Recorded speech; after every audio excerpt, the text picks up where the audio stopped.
Hello नमस्कार दोस्तों। आप सभी को झारखंडी जोहार और इसके साथ ही आप सभी को गुड मॉर्निंग। जैसा कि आप सभी जानते हैं कि हम लोग 14th जेपीएससी का जो लैंग्वेज पर खोटा है, मैं उसकी कक्षाएं प्रत्येक दिन तो नहीं, मतलब जब मुझे समय मिलता है। अभी तो ट्रेनिंग पीरियड चल रही है हमारी, तो बहुत कम ही समय मिलता है। तो जब भी समय मुझे मिलता है तो मैं वीडियो को रिकॉर्ड करने का प्रयास करता हूँ और आप लोगों के समक्ष साझा करने का भी प्रयास मेरा रहता है, क्योंकि मैंने आपसे वादा किया है कि मैं कोटा का पूरा सिलेबस जो है वो आपको अपने इस यूट्यूब चैनल के माध्यम से फ्री प्रोवाइड कराऊंगा। तो मैं मानता हूँ कि मेरी यह जिम्मेदारी है कि मैंने जो आपसे वादा किया है उसको प्रॉपरली डिलीवर कर पाऊँ। तो ठीक है, आज हमारा लेक्चर नंबर 28 है और आज हम लोग डिस्कस करने वाले हैं कोटा गद्य साहित्य का एक बहुत ही इम्पोर्टेंट टॉपिक, नाटक, कोटा नाटक। इससे हर साल जेपीएससी मेंस में जब भी होता है जेपीएससी मेंस, क्वेश्चन आता ही आता है। 7 मार्क्स में भी आ सकता है, 10 मार्क्स में भी आ सकता है। तो आपको इसको प्रॉपरली देखना है। समझ में नहीं आता है 2-3 बार देखिए वीडियो को। और सबसे इम्पोर्टेंट चीज़ है कि आपको लिखने का प्रयास करना है अपने स्तर पे। लिखिए, बिना देखे लिखिए, पढ़ के लिखिए, कैसे भी करके लिखिए, मतलब लिखिए। और जिसको भी यह पूरा डिस्कशन समझ आता है और अच्छा भी लगता है मेरा यह जो इनिशिएटिव है, तो वीडियो को लाइक करा कीजिए और चैनल को हो सके तो सब्सक्राइब कर दीजिए और शेयर भी करिए। तो चलिए आज का डिस्कशन हम लोग स्टार्ट करते हैं।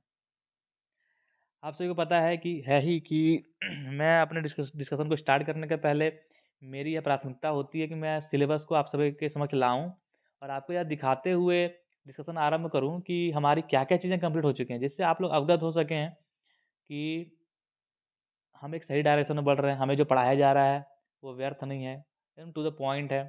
ठीक है, तो हम लोग देखते हैं क्या क्या चीज़ें हमारी कंप्लीट हो चुकी है।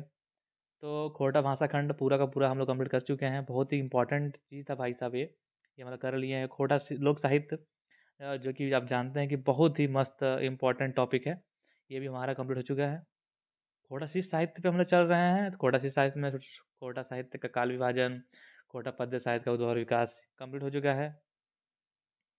हम लोग खोटा गद्य साहित्य की ओर हम लोग उन्मुख किए हैं, बढ़े हैं। इसमें कहानी देख लिए हैं, उपन्यास देख लिए। आज हम लोग खोटा नाटक देखेंगे और इसके उद्भव और विकास को देखेंगे, कुछ एग्जाम्पल्स को देखेंगे, उसको एलाबोरेट करके भी देखेंगे और उसकी प्रवृत्तियाँ क्या क्या नाटक में समय के साथ बदलती रही उसको भी देखने का प्रयास करेंगे। अंततः हम लोग मायर कूट के मतलब निष्कर्ष देखेंगे। तो चलिए आज का डिस्कशन हम लोग स्टार्ट करते हैं। और एक चीज़ और है, जिन बच्चों को इस पूरे डिस्कशन का पीडीएफ चाहिए उनको क्या करना है, आपको जो स्क्रीन पे स्कैनर दिख रहा है उसको स्कैन करना है और मेरे टेलीग्राम ग्रुप से जुड़ जाना है। इसका नाम क्या है? जिसका नाम है @JPC रैंक 71 प्रशांत राज 05। और फिर से देख लीजिए, @JPC रैंक 71 प्रशांत राज 05। तो चलिए स्टार्ट करते हैं। खोटा नाटक के विकास और पढ़तर, मतलब खोटा नाटक का विकास और उसका एग्जाम्पल। खोटा भाषाएं नाटक के छेब कहल जाए, बोलता है ना, छेब कहा जाता है। खोटा भाषा में खोटा को नाटक को क्या कहते हैं? छेब कहते हैं। छेब करने जा रहे हैं, ठीक है, वो कहा जाता है। एकर बदले छंद और छवायंद शब्द भी चले हैं। इसके बदले में छंद भी शब्द चलता है और छवायंद शब्द भी चलता है। ठीक है। विद्वान गुला कहलत कि मानुषिक जीवन तो नाटके है, जे जन्म से शुरू भेल और मृत्यु पर सिराय जाए। विद्वानों का मानना है कि भाई जो मनुष्य का जीवन है वो एक तो नाटक ही तो है।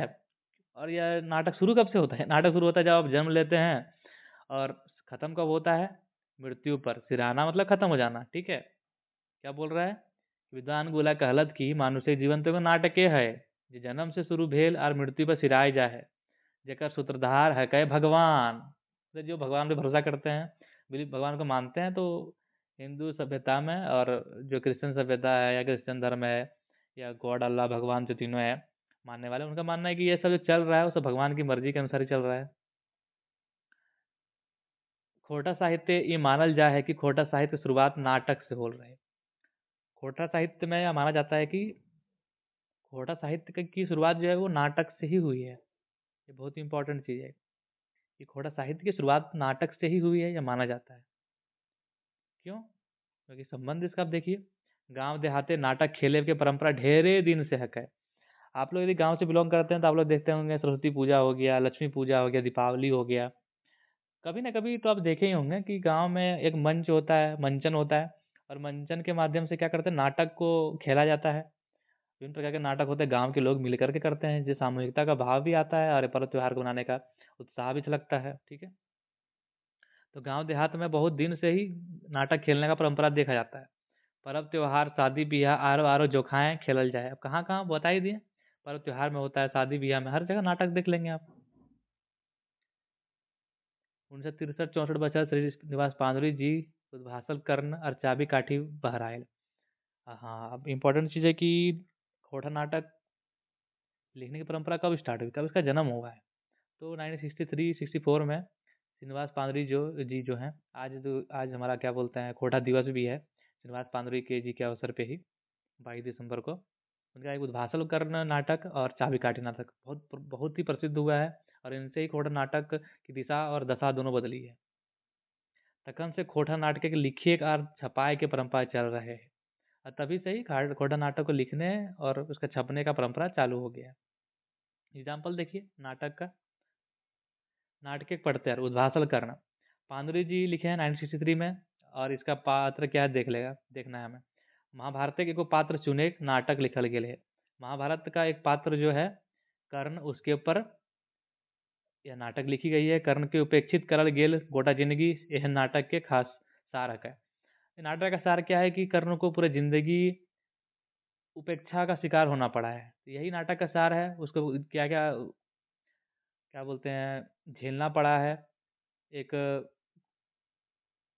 एक राजघराने की क्या संतान होने के बाद भी कि किस प्रकार की उपेक्षा का सामना करना पड़ा है, ये पूरा पूरा देखने को मिल जाएगा आपको इसमें। तो चाबी काठी देखते हैं। चाबी काठी पांडुरी जी ने ही लिखा है और 1964 में लिखा गया है। इसमें क्या है कि गांव एक जमींदारी और महाजनी प्रथा पर उड़गल रहे। मतलब गांव का जमींदारी और महाजनी प्रथा पर यह टिका हुआ है। जिसने भी चाबी काठी पढ़ा है तो आपको पता होगा, शंभू है उसमें, क्रांतिकारी युवा, गांव का एक जमींदार है, वो दोनों के बीच वो सारा विवाद होता है और लास्ट में किस प्रकार जमींदार का हृदय परिवर्तन होता है और वो कहाँ से चल जाता है। ये सारी घटनाएं आप देख लेंगे। अगला नाटक है विश्वनाथ दसुंधी राज जी का अजगर, जो 1970 में जिसका प्रकाशन हुआ। अजगर अजगर क्या होता है, फैला पसरा आदमी, सामाजिक फैलल पसरल भ्रष्टाचार जो किसान के भोलापन के फायदा उठा है। होता है कि समाज में फैला पसरा भ्रष्टाचार जो किसान के भोलेपन का फायदा उठाता है, उसकी कहानी आप देख लेंगे अजगर में। फिर मेका मेकिना मेट मार्ट जो डॉक्टर A.K. झा जी ने लिखा है। इसमें क्या है कि अंग्रेज के शासन कायल और ओकर ऊपर भेल अत्याचार को दिखाया गया है। अंग्रेजों के शासन का और उसके ऊपर क्या क्या अत्याचार हुए हैं उनको दिखाने का प्रयास किया गया है। फिर डाह नाटक जो है वो सुकुमार जी का है 1992 में। इसका आधार क्या है, एक दूसरे से डाह माने की ईर्षा करे दो भाई जिनकी बर्बाद करते हैं। इसमें क्या होता है कि दो भाई होता है और एक दूसरे पे ईर्ष्या की वजह से ही एक दूसरे को मार के खत्म कर देते हैं। ये पूरा कहानी का आप सार देख सकते हैं, आधार देख सकते हैं। अब हम लोग एकांकी नाटक को देखते हैं। ठीक है, जिसमें एक अंक है, बहुअंकी हो गया है, एक ही चैप्टर वाला है, और एकांकी हो गया है मतलब एक चैप्टर वाला, बहुअंकी मतलब बहुत अंक वाला। एकांकी नाटक मैलाइल हवा जो रामटल ओहदार जी का है। मैलाइल हवा जोंक मनपुरम गोस्वामी, और इस जोंक एक लिखे हैं महेंद्र गोस्वामी। वो सारा पूरा मैलाइल हवा रामटहल ओहदार जोंक मनपुरम गोस्वामी, जोंक और लिखा गया है महेंद्र गोस्वामी के द्वारा। नाटकीय प्रवृत्ति को देख लेंगे। प्रवृत्ति क्या क्या रही नाटक की। प्रवृत्ति में एगो क्रम पावल जाए। प्रवृत्ति में क्या है कि रैंडमनेस नहीं है, एक सिस्टमेटिक ढंग से आप क्रमबद्धता को देखेंगे। शुरुआत तो हवा है धार्मिक आधार बना के लिखे गेल नाटक उद्भासल कर्ण, मगिन बादे सामाजिक फैलल पसल भ्रष्टाचार और शोषणकारी व्यवस्था। शुरुआत तो आप देखेंगे कि उद्भासल कर्ण से हुआ है, जो कि धार्मिक व्यवस्था पर आधारित है।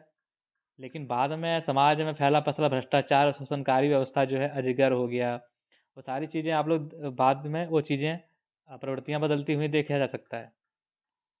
और क्या प्रवृत्ति है, झारखंड के समाज के ऊपर करल गया शोषण, वो भी देख लेंगे। झारखंड समाज के ऊपर क्या क्या क्या शोषण है उसके ऊपर भी लिखा गया है, जैसे अजगर, चाबी काठी, मेका मेकिना मेट माट, ये सारी चीज़ें हैं। एकांकी नाटक मध्य सामाजिक छुआछूत और लिंग भेद भी दिखाने का प्रयास किया गया है। मतलब समाज में छुआछूत किस प्रकार है, कास्ट सिस्टम, बेटा-बेटी के बीच किस का भेद है उसको भी दिखाने का प्रयास किया गया है।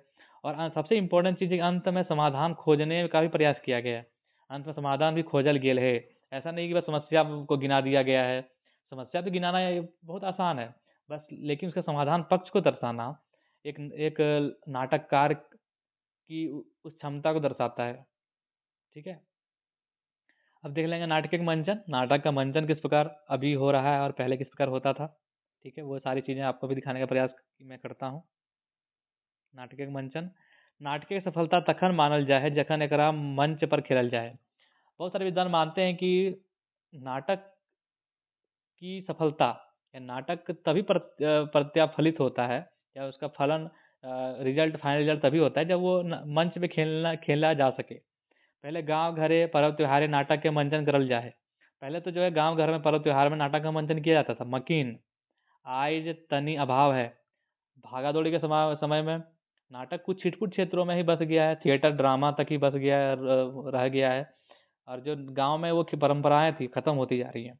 अब डांस ऑर्केस्ट्रा एक स्थान ले लेलक। अब क्या है कि गाँव में आप देखेंगे नाटक को छोड़कर क्या हो रहा है, डांस आ गया, ऑर्केस्ट्रा आ गया, वो सारी चीजें इसका स्थान ले ली है। तैयो तैयो देखल जाए पारे तो कुछ सफल नाटक है, जैसे उद्भासल कर्ण चाभी काठी डाह आरो आरो। इसके बाद भी कुछ सफल नाटक हैं जिसका मंचन बहुत अच्छी तरीके से हुआ है, जैसे उद्भासल कर्ण चाभी काठी डाह इत्यादि। महेंद्र नाथ गोस्वामी जी के नाटक जौक और बैगन भरता के नेशनल स्कूल ऑफ ड्रामा के कलाकार सब गिरिडीह रांची में बेहतरीन खेललताई। हाँ, और एक जो प्रोमिनेंट नाम जो आता है नाटक के क्षेत्र में वो है महेंद्र नाथ गोस्वामी, जिनकी एक नाटक है जौक और बैगन भरता। इसको किसने खेला है?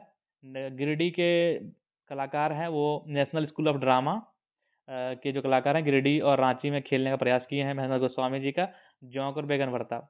ये चीज़ें हो गई। तो आज अब हम लोग निष्कर्ष की ओर बढ़ते हैं। जो हम लोग जानते हैं मेरा तरीका क्या है।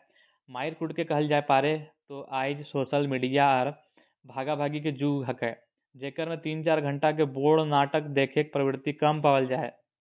बोल रहा है कि आज जो है सोशल मीडिया और भागम दौड़ का समय है, जिसमें जो 3-4 घंटा का बड़ा नाटक है उसका देखने की परंपरा कम होती जा रही है। आज अगर रील्स का जमाना आ गया है, शॉर्ट्स का जमाना आ गया है।